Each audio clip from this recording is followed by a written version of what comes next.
Dear student, in our last lecture, we have discussed lifting of corporate veil and सम्मेलन के आवरण को हटाना, जिसमें हमने सीखा कि कंपनी का एक स्पेशल फीचर है सेपरेट लीगल एंटिटी, जिसमें हमने केस किया था सालोमन वर्सेस सालोमन शू कंपनी। इसमें हमने देखा कि मिस्टर सालोमन जो है एक शू कंपनी बनाता है और अपना जो शूज बिजनेस है वो उस कंपनी को बेच देता है, और बाद में वो कंपनी जब दिवालिया हो जाती है तो कोर्ट कहती है कि सालोमन और सालोमन शू कंपनी में कोई डिफरेंस नहीं है, डिफरेंस है, सालोमन अलग पार्टी है और कंपनी अलग पार्टी है, इसलिए जो पैसा बचा है वो सबसे पहले सालोमन को दिया जाए क्योंकि वो सिक्योर्ड क्रेडिटर्स है।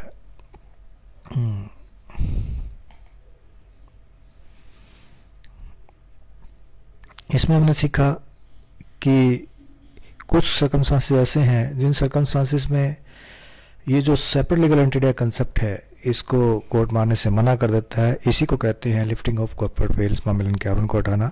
क्योंकि सेपरेट लीगल एंटिटी कंसेप्ट है, इसका मतलब ये नहीं है कि आप सेपरेट लीगल एंटिटी कंसेप्ट उठा के गलत काम करोगे। अगर गलत काम करोगे तो कोर्ट क्या करेगी, इसको उठा देगी। और हमने पढ़ा कि इसको उठाने के लिए दो टाइप के आपके पास प्रोविजंस हैं, provision under statutory provision and under judicial interpretation. Statutory provisions मतलब वो प्रोविजन जो कंपनी एक्ट में लिखे हुए हैं, यानी कि जिस टाइम कंपनी एक्ट बना था, बनाने वाले को पता था कि इन तरीकों से चोरी की जा सकती है, तो उसने वो सारे प्रोविजन इसमें लिख दिए जो हमने ऑलरेडी डिस्कस कर रखे हैं हमारी क्लास में। और अंडर जुडिशियल इंटरप्रिटेशन की चोरी करने का तरीका जो एक्ट में नहीं लिखा, तो चोरी करने वाले ने नया तरीका निकाला, और उस तरीके को जब कोर्ट में गया तो जज को लगा कि इसने चोरी कर रखी है, तो उसने उस पर डिसीजन दे दिया कि ये भी चोरी है। तो आगे से क्या बन गया, वो भी एक रूल बन गया, एक कानून बन गया, और उस कानून को हम कहते हैं under judicial interpretations. Under statutory provisions हमने डिफरेंट डिस्कस किए थे। इससे पहले हम डिस्कस किया था reduction of number of members below statutory limits, कि अगर स्टैट्यूटरी लिमिट जो है पब्लिक कंपनी के केस में 7 है और प्राइवेट कंपनी के केस में 2 है, और उससे कम हो जाती है तो आपको ड्यूटी बनती है कि आप रजिस्ट्रार को इन्फॉर्म करोगे और परमिशन लोगे, फिर बिजनेस करोगे। अगर कंपनी में ऐसा हो जाता है और कम लगातार 6 महीने तक बिजनेस करती रहती है तो वहाँ पर क्या कर दिया जाता है, कॉर्पोरेट वेल उठा दिया जाएगा। सेकंड हमने इसमें क्या था, establishing relation between holding and subsidiary, की होल्डिंग और सब्सिडरी के रिलेशनशिप, यानी कि होल्डिंग और सब्सिडरी के अकाउंट्स को जब कंसोलिडेट किया जाता है तो उस केस में separate legal entity concept apply नहीं होता। नेक्स्ट है investigation the affairs of the company, company के अफेयर्स में कोई फ्रॉड वगैरह हुआ है उसको इन्वेस्टिगेशन करने के लिए कोर्ट ने अगर कोई इन्वेस्टिगेटर अपॉइंट किया है तो वो मैनेजमेंट या ग्रुप्स के बीच में जो डिफरेंस है कंपनी और उसकी मैनेजमेंट के बीच में, उसको कॉर्पोरेट वेल को उठा सकता है। फ्रॉडुलेंट प्रैक्टिस को, ट्रेडिंग को इन्वेस्टिगेट करने के लिए अगर कोई इन्वेस्टिगेटर अपॉइंट हुआ है वो भी क्या कर सकता है कि कौन ट्रेडिंग कर रहा है, कौन ऑफिसर इसके लिए पीछे रिस्पॉन्सिबल है, उसके लिए वो क्या कर सकता है, कॉर्पोरेट वेल को उठा सकता है। फिर हमने सीखा नॉन डिस्क्लोज कंपनी, जिन्हें अगर कंपनी कहीं किसी डॉक्यूमेंट्स में अपना नाम वगैरह डिस्क्लोज नहीं करती तो उस केस में क्या होता है, कॉर्पोरेट वेल उठा दिया जाता है। नेक्स्ट है इन्वेस्टिगेटिंग कंपनीज ऑनरशिप, अगर कंपनी की ऑनरशिप को इन्वेस्टिगेट करना है कि एक्चुअल में कंपनी को कंट्रोल कौन कर रहा है तो उसके लिए कोर्ट क्या करती है, कॉर्पोरेट वेल को उठा देती है। नेक्स्ट है नॉन रिटर्न एप्लीकेशन मनी, की कंपनी एप्लीकेशन मनी जिन लोगों को शेयर अलॉट नहीं हुआ उनकी अगर 130 डेज में अगर वापस नहीं करती तो कॉर्पोरेट वेल उठा दिया जाता है, और उस पर्सन को, उस डायरेक्टर को जिसका काम था इसको रिटर्न करना, उसको पर्सनली ये मनी जो है विद इंटरेस्ट देने के लिए रिस्पॉन्सिबल ठहराया जा सकता है। Next is miss represent statement in prospectus, ये कंपनी जो प्रोस्पेक्टस जारी करता है उस पर क्या होता है, डायरेक्टर्स के साइन होते हैं,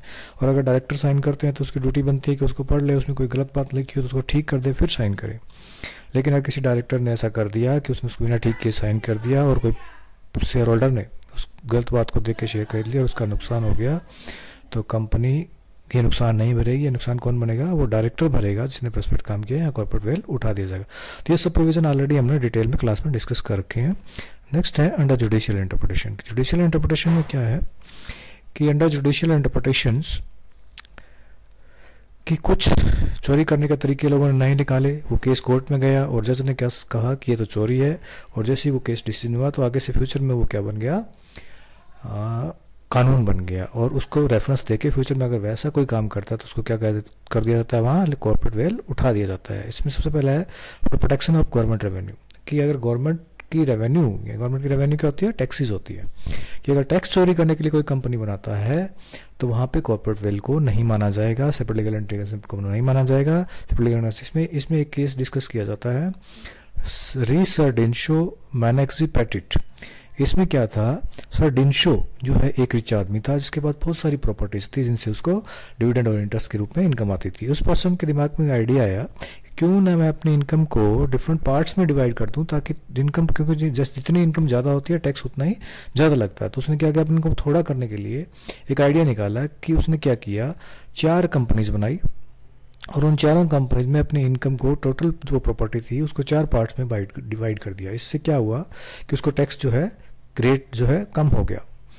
लेकिन उसने क्या किया, अपनी सारी प्रॉपर्टीज उनकी कैपिटल में लगा दी और फिर जब पैसे की जरूरत पड़ती तो क्या करता था, उन कंपनी से लोन ले लेता था। और लोन पे आपको पता है कोई टैक्स नहीं लगता, इसलिए सर जिनसो जो है वो टैक्स चोरी करनी स्टार्ट कर दी। लेकिन जब उसकी कंप्लेंट हुई तो ये पाया गया कि उसने केवल एक कंपनी बनाने के पीछे उसका मकसद क्या था, टैक्स चोरी करना था, क्योंकि ये कंपनी सिर्फ सर डिनशो को ही लोन देती थी और किसी को लोन नहीं देती थी। इसलिए कोर्ट ने कहा कि सर डिनशो और इन कंपनीज में कोई फर्क नहीं है और इन चारों कंपनीज की इनकम को क्या कर दिया जाए, मिला दिया जाए और उस पर टैक्स किससे लिया जाए, सर डिनशो से लिया जाए। यानी कि सेपरेट लीगल एंटिटी कंसेप्ट को मानने से यहाँ कोर्ट ने मना कर दिया और क्या कहा कि दोनों एक ही हैं और इसका टैक्स कौन देगा, सर डिनशो देंगे। सेकंड है prevention of fraud and improper conduct, कि फ्रॉड और इम्प्रॉपर कंडक्ट को प्रिवेंट करने के लिए भी कोर्ट क्या कर सकती है, सेपरेट लीगल एंटिटी के कंसेप्ट को उठा सकती है। जैसे इसमें केस है जोन्स वर्सेस लिपमैन। इसमें क्या है, लिपमैन जो है उसने एक कॉन्ट्रैक्ट किया अपनी लैंड को जोन्स को बेचने के लिए, लेकिन बाद में क्या हुआ, मार्केट में लैंड के प्राइस वगैरह चेंज हो गए तो उसका माइंड चेंज हो गया कि अब मैं इसको नहीं दूंगा। तो उसने क्या किया, एक कंपनी बनाई और अपनी जो लैंड थी उस कंपनी को बेच दी। अब उसने कहा कि लैंड तो मेरे पास नहीं है, कंपनी ने खरीद ली। और कॉन्ट्रैक्टेड क्या करता है, अगर बोनाफाइड कोई तीसरी पार्टी खरीद लेती है तो उससे हम वापस नहीं ले सकते। लेकिन जब कोर्ट में केस गया तो कोर्ट ने जब इन्वेस्टिगेशन किया तो ये पाया गया कि मिस्टर जोन ने जो कंपनी बनाई थी उसका मकसद सिर्फ यही था, इस मिस्टर लिपमैन के साथ फ्रॉड करना, इम्प्रॉपर कंडक्ट करना। इसलिए यहाँ पे जो सेपरेट लीगल एंटिटी का जो कंसेप्ट है उसको नहीं माना जाएगा। यह माना जाएगा कि वो कंपनी और मिस्टर जोन जो है वो एक ही हैं और यहाँ कॉर्पोरेट वेल को उठा दिएगा और ये कहा गया कि ये लैंड जो है वो मिस्टर लिपमैन को दी जाए।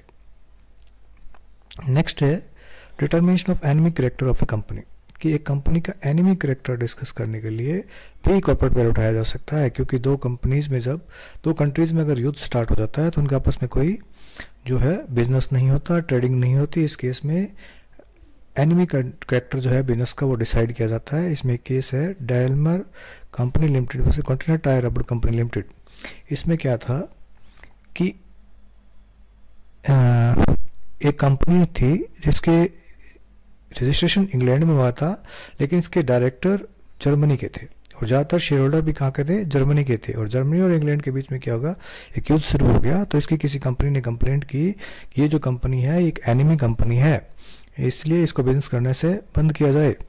तो जब अफेयर्स की इसकी इन्वेस्टिगेशन हुई, इसके मैनेजमेंट की इन्वेस्टिगेशन हुई, तो ये पाया गया कोर्ट को कि सारे जो मेंबर्स हैं, सारे जो शेयर होल्डर हैं, वो जो कौन है, वो जर्मनी के रहने वाले हैं और जर्मनी हमारा दुश्मन देश है। इसलिए दुश्मन देश के नागरिक जो है हमारे देश में युद्ध के टाइम में, जब हमारे दोनों देशों के बीच में युद्ध चल रहा है, तो हमारा कोई भी नुकसान पहुंचा सकते हैं। इसलिए कोर्ट ने डिसीजन दिया कि इस कंपनी को, हालांकि ये कंपनी रजिस्टर कहाँ थी, इंग्लैंड में थी, लेकिन इस कंपनी को और इसके मेंबर को एक मान लिया और ये कहा गया कि ये कंपनी कौन सी कंपनी है, दुश्मन कंपनी है और इसको बिजनेस करने का कोई राइट नहीं है। तो ये था आपका topic lifting of corporate veil. ये बड़ा इंपॉर्टेंट क्वेश्चन है एग्जाम पॉइंट ऑफ व्यू से।